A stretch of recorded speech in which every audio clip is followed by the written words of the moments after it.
Hi. I haven't posted anything for a while, so I thought I'd check in. I've had kind of a busy month doing some presentations and talks for health coaching about sugar and about decoding nutrition labels, which have been a lot of fun, and I've gotten to meet some really great people in the process. I got to do one last night for a business and professional women's group, which was a really enjoyable, great conversation with those women. So that's been a lot of fun. I've been working on a new website. I'm creating a group program that will start October 25th. Still some spots available if anybody in the Muscatine, Iowa area is interested. And in this whole process of really working on my own business, and I'm doing a lot of my work from home, it's been really interesting to think about balance and kind of the work-life balance, because I really have a lot of control over it now, but sometimes it's really hard to pull yourself away when you can just go up to your office and continue working, any hour of the day versus pulling yourself away. And I know other people experience that. If you have your laptops or your phones, think of my husband as a principal of an elementary school. He checks his email, always right before we go to bed every night. He's pretty much checking his email every waking hour of the day. First thing he does when he gets up in the morning, checks his email. So, we are constantly connected, which isn't always a bad thing, but if we don't take the time to separate and just take a break from work and take some downtime, it can be kind of challenging. So that's something I'm kind of working on, trying to find that balance, trying to make sure that I do have some downtime where otherwise I'm thinking about what I should do next to help grow my business pretty much every hour of the day. I have some thought in mind of what I need to do and what I should be doing and what I want to do. Um, and I'm sure a lot of you struggle with that as well, whether you work for yourself or for somebody else. So I've been interested to hear how you deal with work-life balance. What do you do to pull yourself away from work, or when you're home with your family or out with your friends? What helps you make sure you're really focused on that present moment rather than worrying about the future or thinking about, the past? Sometimes we look at life in regret and anxiety.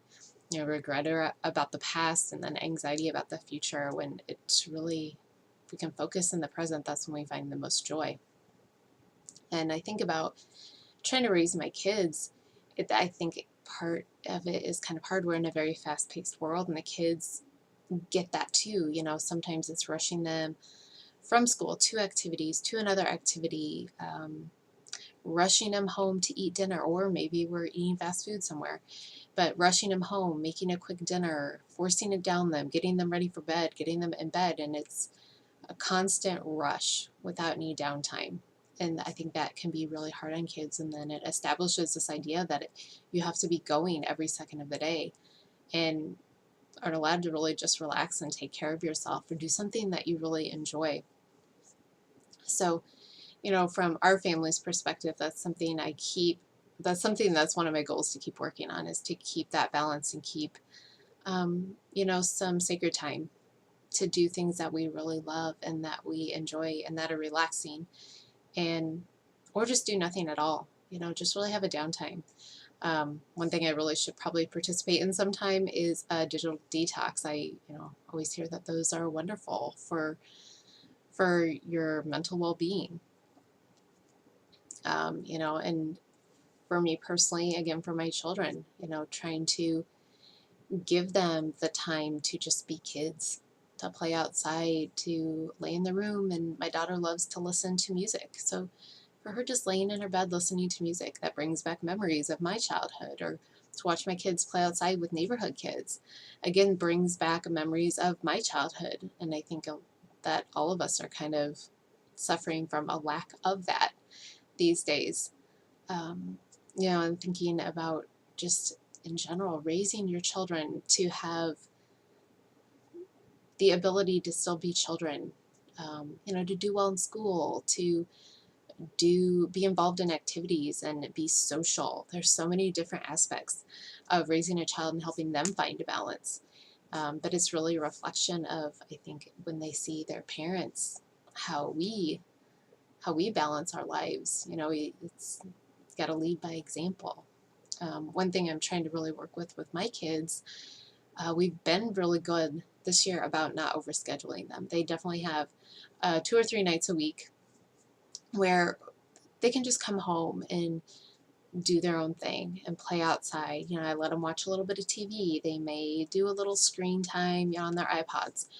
And that's okay. I mean, I would love for them to play outside all the time, but I know that doesn't always happen.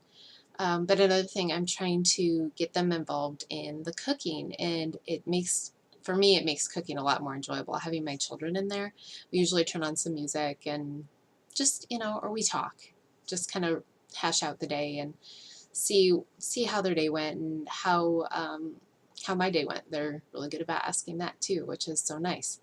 Um, a couple days ago, I had a little kitchen mishap with my son. He actually did cut his hand. ER visit, glue, but still okay. But, you know, I still think it's really important to let them use knives and let them use kitchen utensils, because I think there's a, you know, some generational gap in children learning to cook from whether it's a grandparent or a parent. And I think there are, you know, generational gaps where kids go through college and then get out in the real world and have no idea.